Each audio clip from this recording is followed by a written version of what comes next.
We're here at the Nash Bank Open presented by Rogers, embracing the Alamania. Diane is here all the way from Washington. She came from the tournament in Washington. And from the Philippines to Washington to Toronto. Gumpay.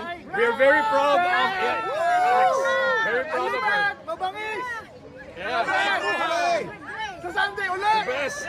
Sunday. Sunday ulit.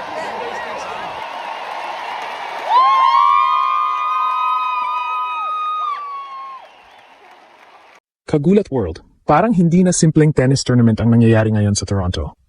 Kapag si Alexandra Ayala na ang nakalagay sa schedule, nag-iiba ang atmosphere, naglalabasan ng Philippine flags, napupuno ang venue, at ang isang Canadian Open ay parang nagiging home tournament ng Pilipinas. Ito na ang tinatawag nilang Ayala Mania, at ngayon, mismong Canadian media na ang gumagamit ng salitang iyon.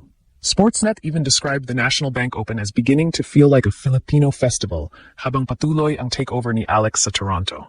At hindi ito basta hype lamang.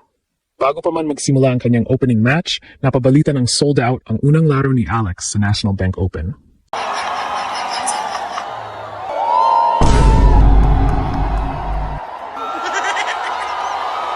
Sportsnet reported that the Filipino star's first match had sold out, habang ang tournament organizers mismo ay naghanda na noon sa tinatawag nilang Ayala Mania. Pagdating ng laban kay Alicia Parks, sold out din ang night session sa center court. More than 10,000 fans reportedly packed the stadium atmosphere. Maraming nakataas na Philippine flags. At pagkatapos ng kanyang 6-1, 4-6, 6-2 victory, humingi pa si Alex ng mas malakas na sigawan mula sa mga Pilipino. Then came Cathy McNally. Isa na namang sold-out showdown, isa na namang matinding laban, at isa na namang panalo ni Alex, 6-3, 5-7, 6-4. Canada, mukhang nahawa na kayo sa Ayala phenomenon. At ang nakakatakot para sa kanyang mga susunod na kalaban.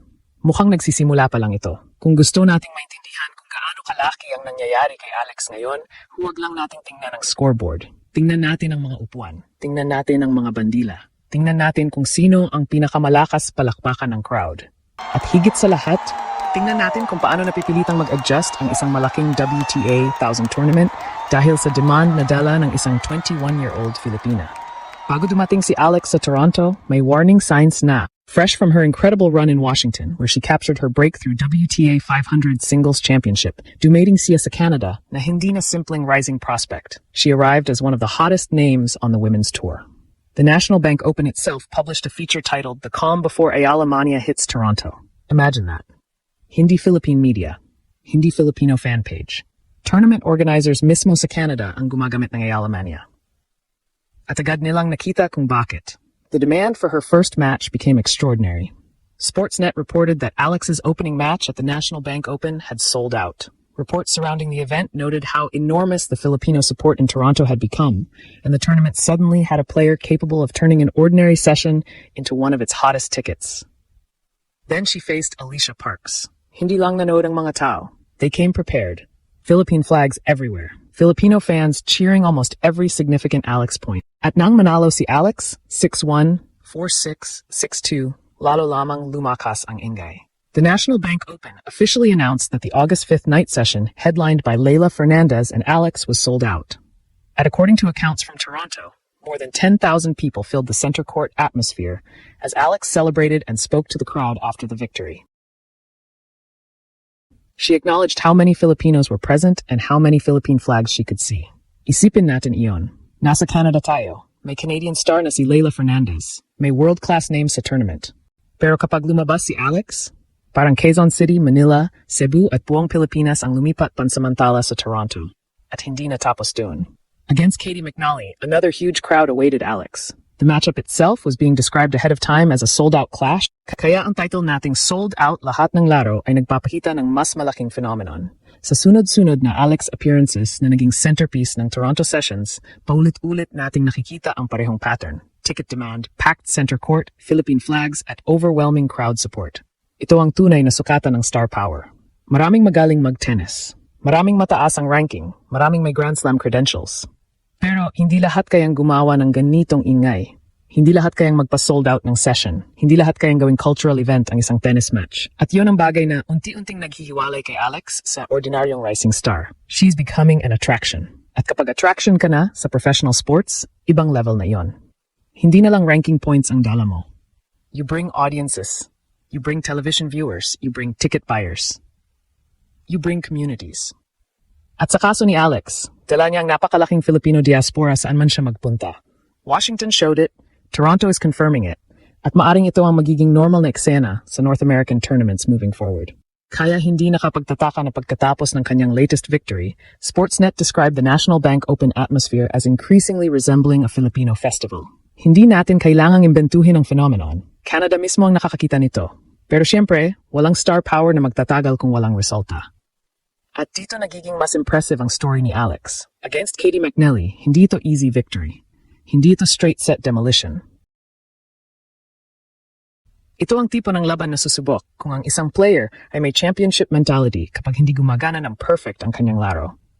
Alex initially found herself trailing 1-3 in the opening set before turning things around and taking the set 6-3. Then came adversity. Sa second set, tumumba si Alex at kinailangang ipagamot at palutan ang kanyang right foot ankle area. She still battled on and even reached a position where she could serve for the match at 5-4.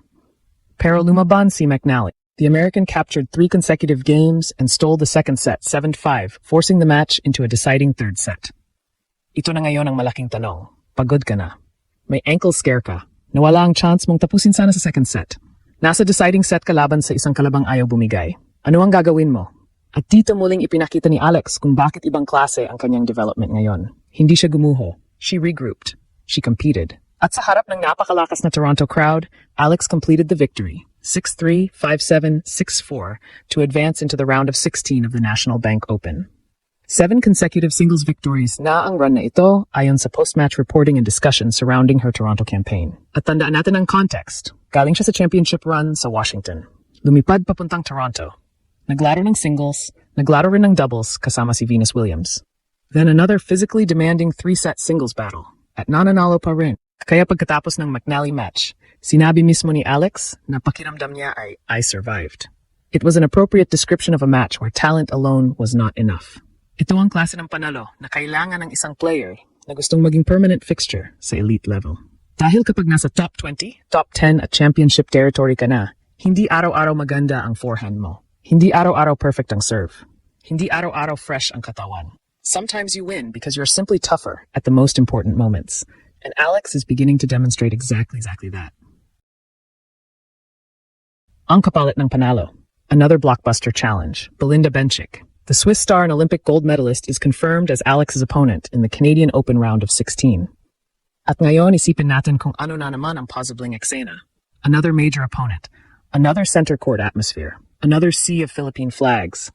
At pagkatapos ng nangyari kina Parks at McNally, sino ngayon ang magsasabing ordinaryong round of 16 lamang ito? Every round Alex survives makes Ayala Mania bigger. Every victory brings more attention.